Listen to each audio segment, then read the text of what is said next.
Soomaaliya mudane Xasan Cali Khayre ayaa kormeer uu ku xog ogaanayay nolosha shacabka iyo tan amni ku tagay qaar ka mid ah degmooyinka gobolka Banaadir oo ay ka mid tahay degmada Hilwaa. goobihii uu tagay ayuu dhammaan bulshada ku nool ka dhageystay talooyin tabashooyin iyo aragtida ku aadan sida looga bixi karo xaaladda tabasho ay dareemayaan si dalkeena horumarkiisa taabagelintiisa saldhig looga dhigo aragtida wanaagsan ee bulshada Soomaaliyeed.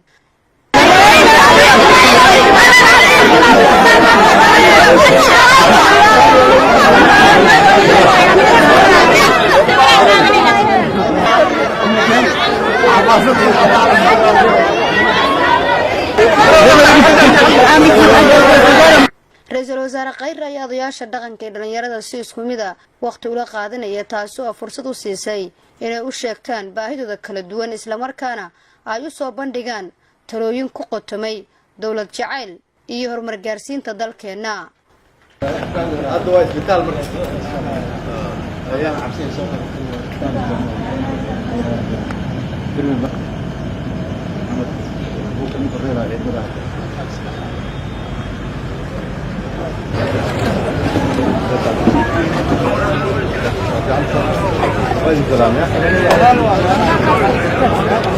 goobaha ay dadku isugu yimaadaan ka sokow waxa uu booqday Ra'iisul Wasaare Xasan Cali Khayre isbitaallo ku yaala degmooyinkii uu kormeeray qaarkood oo bixiya adeegyo caafimaad maamulada ayuuna ka dhageystay warbixin ku aadan xaaladda ku shaqeeyaan isbitaallada.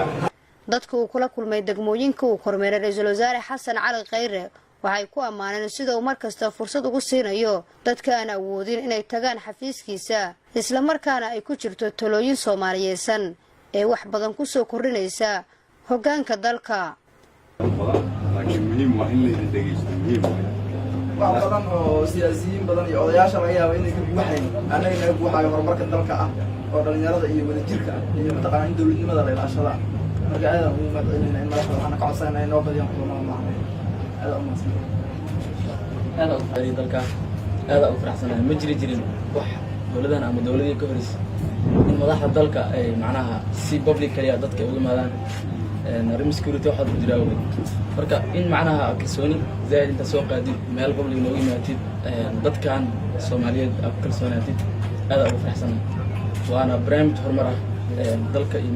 ذلك سيجارة مرة إن كل منا عين كانوا كلا بديو لأن هذا جانس إهلان madaxda ay la kulmaan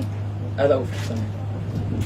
kormeerka Ra'iisul Wasaare Xukuumadda Federaalka Soomaaliya mudane Xasan Cali Khayre uu ku tagay qaar ka mid ah degmooyinka gobolka Banaadir ayaa qayb ka ah qorshaha dawladnimada lagu dhaweynayo shacabka Soomaaliyeed si u suurta gasho in baahidooda lagu saleeyo waxyaabaha ay dawladdu siinayso muhiimadda taasina waxay ku imaan kartaa isku xirnaansho u dhaxeeya dawladda iyo shacabkeeda. Nasr Bashiir Cali warbaahinta qaranka magaalada Muqdisho.